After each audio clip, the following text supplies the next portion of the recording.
బుల్లితెర పైన ఒక వెలిగిన షో, వెలుగున కాదు వెలుగుతున్న షో, ఒక భాషలో కాదు ఆల్మోస్ట్ అన్ని భాషల్లోనూ బిగ్ బాస్ అనేది ఒక బిగ్గెస్ట్ షో. అండ్ ఈ షోకి ఆదరణ కూడా ఎక్కువే. స్టార్టింగ్ టీఆర్పీస్ తక్కువగా వచ్చినా నెమ్మదిగా పుంజుకుంటూ, అంటే యూజువల్గా ఒక మనిషికి తన ఇంట్లో కంటే పక్కింట్లో ఏం జరుగుతుంది అనే ఇంట్రెస్ట్ ఎక్కువ. ఆ ఇంట్రెస్ట్ని బేస్ చేసుకుని చేసిన షోనే ఈ బిగ్ బాస్. మరి తెలుగులో సక్సెస్ఫుల్గా ఇప్పుడు 8వ సీజన్ స్టార్ట్ కాబోతుంది. మరి ఆ సీజన్లో ఇంటిలో ఎవరు ఉండబోతున్నారు? బిగ్ బాస్ అంటేనే మనకు ఇంట్రెస్ట్ కాబట్టి కామన్ పీపుల్ని సెలెక్ట్ చేస్తూ ఉంటారంటారు. మరి ఈసారి ఆ 8లో ఎలాంటి పేర్లు ఉండిపోతున్నాయి అనేది బయట సోషల్ మీడియాలో రకరకాల మాటలు వినిపిస్తున్నాయి. మరి అందులో ఎంత నిజం ఎంత అబద్ధం, ఇలాంటి విషయాలపైన డిస్కస్ చేయడానికి మనతో పి హేమసుందర్ గారు ఉన్నారు. ఆయన్ని అడిగి మరిన్ని ఇంట్రెస్టింగ్ విషయాలు తెలుసుకుందాం. సార్ నమస్తే. నమస్తే అండి.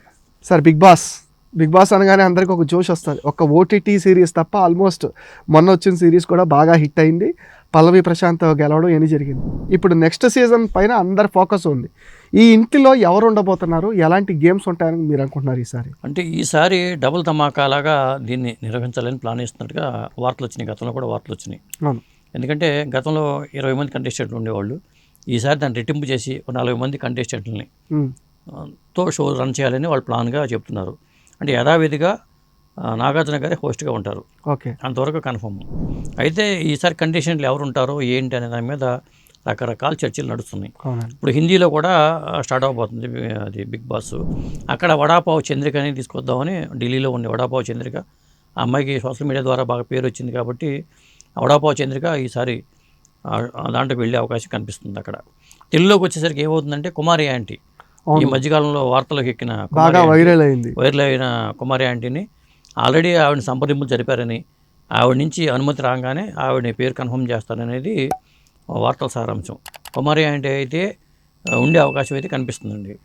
ఓకే, ఇంకా మనకి వాళ్ళు సాధారణంగా వెళ్ళాలని చూసినప్పుడు జనాల్లో తెలిసిన వాళ్ళు కావాలి. తెలిసిన వాళ్ళు ఎవరుంటారు? గతంలో వెళ్ళని వాళ్ళు, కొత్త వాళ్ళు కావాలి మనకి. అలా చూసినప్పుడు మనకి అందరికీ తెలిసిన వ్యక్తి ఎవరంటే వేణుస్వామి.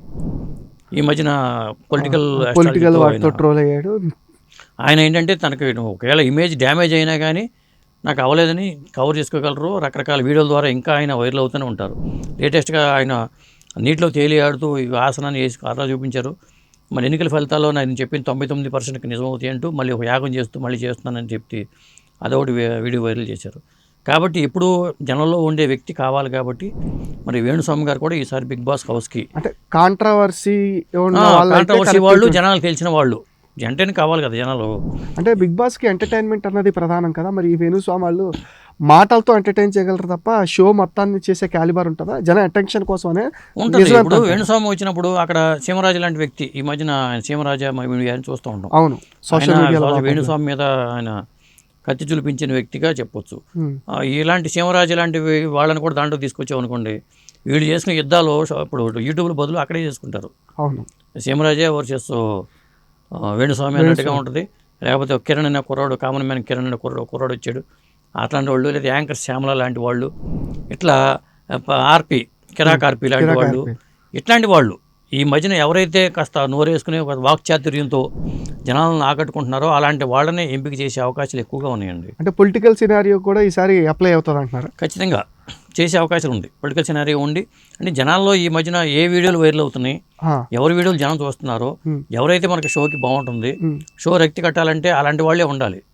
కాబట్టి అలాంటి వాళ్ళని ఎంపిక చేస్తారు. 40 మందిని ఎంపిక చేయడం అంటే మాటలు కాదు. మరి అంటే టీవీ రంగం నుంచి, సినిమా రంగం నుంచి, యూట్యూబర్స్ నుంచి, ఇన్ఫ్లుయెన్సర్స్ నుంచి, ఇట్లా సోషల్ మీడియాలో ఉండేవాళ్ళు, సినిమాలో ఉండేవాళ్ళు, ఇలా రకరకాల కేటగిరీస్ వైజ్గా తీసుకొచ్చి మరి హౌస్ని ఫుల్ఫిల్ చేయాలి. కాబట్టి అట్లా ఎంపిక చేస్తారు అనుకోండి నేను అనుకోవటం. అంటే మరి ఇంకా సెలబ్రిటీ హోదాల నుంచి వచ్చి ఎవరు ఉండొచ్చు అని మీరు అనుకుంటున్నారు? దానిపైన ఇంకా కసరత్తులు జరుగుతున్నాయి. ఎందుకంటే ఈసారి షోకి దగ్గర స్టార్ట్ అయిపోతుంది. సాధారణంగా సెప్టెంబర్లో అలా స్టార్ట్ చేస్తూ ఉంటారు. పోయినసారి సెప్టెంబర్లో స్టార్ట్ అయినట్టుంది.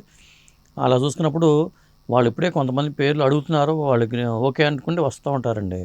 ఎవరుంటారు ఏంటి, కొంతమంది డ్యాన్స్ కొరియోగ్రాఫర్లు రావచ్చు, సినిమా రంగంలో కొరియోగ్రాఫర్లు కూడా రావచ్చు. కొంతమంది మనం వెళ్తే ఇబ్బంది అవుతుంది అనుకుని, ఇప్పుడు శివరాజు లాంటి వ్యక్తి ఆయన వీడియోలు చేసుకుంటూ చాలా పాపులర్ అయ్యాడు. ఆయన లేకపోతే ఆ వీడియోలు చేయడానికి కుదరదు. అలాంటి వాళ్ళు యాక్సెప్ట్ చేయరేమో. ఇలాంటివి ఉంటాయి కొన్ని. వాళ్ళు ఓకే అనాలి, ఇంత తతంగం ఉంది. అయినా బిగ్ బాస్ అంటేనే ఒక ఫేమ్ కదా సార్. ఒకసారి బిగ్ బాస్కి వెళ్ళి వచ్చిన తర్వాత వాళ్ళ ఇమేజ్ రెట్టింపు అవటం, వాళ్ళ సోషల్ మీడియాలో కావచ్చు, బయట కావచ్చు, ఒక సెలబ్రిటీ హోదా వస్తుందని అనుకోవాలి. అవును, షోకి కూడా. ఎందుకంటే మధ్యలో ఒక 5-6 సీజన్లో ఫెయిల్ అయినాయి బిగ్ బాస్, చప్పగా సాగినాయి. అందుకని ఇట్లా చప్పగా ఉండకూడదు, కాస్త మసాలా ఉండాలనే ఉద్దేశంతోనే మొన్న 7వ సీజన్లో పల్టా పల్టా అని చెప్తూ కొంచెం డోస్ పెంచి చేశారు. అది క్లిక్ అయింది, సక్సెస్ అయ్యారు. ఇప్పుడు కూడా ఈసారి కూడా అలాగే, ఇప్పుడు కుమారి అంటే వెల్ నోటెడ్, ఇలాంటి వాళ్ళు ఎంతమంది ఉన్నారో ఏంటి అనే దాని మీద ఇప్పటికే కష్టపడి చేస్తున్నారు. హోస్ట్గా నాగార్జున అనుకుంటున్నాం కాబట్టి నాగార్జున కాకుండా ఇంకా వేరే ఆల్టర్నేటివ్ ఆలోచించినప్పుడు బాలయ్య బాబుకి అవకాశం లేదు. ఒకవేళ ఆయన రాజకీయాల్లోనూ ఇటు సినిమాల్లోనూ అటు పక్క కానిస్టేబుల్కి హోస్ట్గా ఉన్నారు కాబట్టి హోస్ట్ మాట్లాడడానికి అవకాశం లేదు. గతంలో బిగ్ బాస్ కూడా జూనియర్ ఎన్టీఆర్ వచ్చారు, నాని వచ్చారు, న్యాచురల్ స్టార్ నాని వచ్చారు. ఈసారి హోస్ట్ పరంగా అయితే మార్పులు చేర్పులు లేవు. ఇక కంటెస్టెంట్ల విషయంలోనే ఆ ఇంట్రెస్ట్ ఉండేవాళ్ళు మాత్రమే కాస్త మసాలా డోస్ పెంచగలిగే వాళ్ళు ఉంటేనే షో రక్తి కడుతుంది. కరాటే కళ్యాణ్ లాంటి వాళ్ళు వీళ్ళందరూ గతంలో వెళ్ళారు కాబట్టి, హేమ లాంటి వాళ్ళు, కరాటే కళ్యాణ్ లాంటి వాళ్ళు కాకుండా ఇంకా ఎవరన్నా సోషల్ మీడియాలో వైరల్ అయిన వాళ్ళు కావాలి. ఎందుకంటే ఆ కిరాకార్పి పర్లేదు, అతను పరంగా చూసుకుంటే అతను కూడా బాగుంది, ఎంటర్టైన్మెంట్ డాకా ఉండదు, అండ్ పంచులు వేయడం కానీ హార్ష్గా మాట్లాడడం. అది నిజాల విషయం పక్కన పెడితే మాత్రం మీరు చెప్పిన లిస్ట్ అయితే చాలా ఇంట్రెస్టింగ్ అనిపించింది. ఎందుకంటే ప్రజెంట్ సోషల్ మీడియాలో ఒక వేణుస్వామి కానీ, లేకపోతే కుమారి ఆంటీ కానీ, కిరాకార్పి కానీ, ఈ కాంబినేషన్ అయితే బాగుంది. మరి వీళ్ళు నిజంగా ఆ బిగ్ బాస్ హౌస్లో కనిపిస్తారా లేదా అన్నది తెలియాలంటే ఇంకొన్ని రోజులు ఆగాల్సి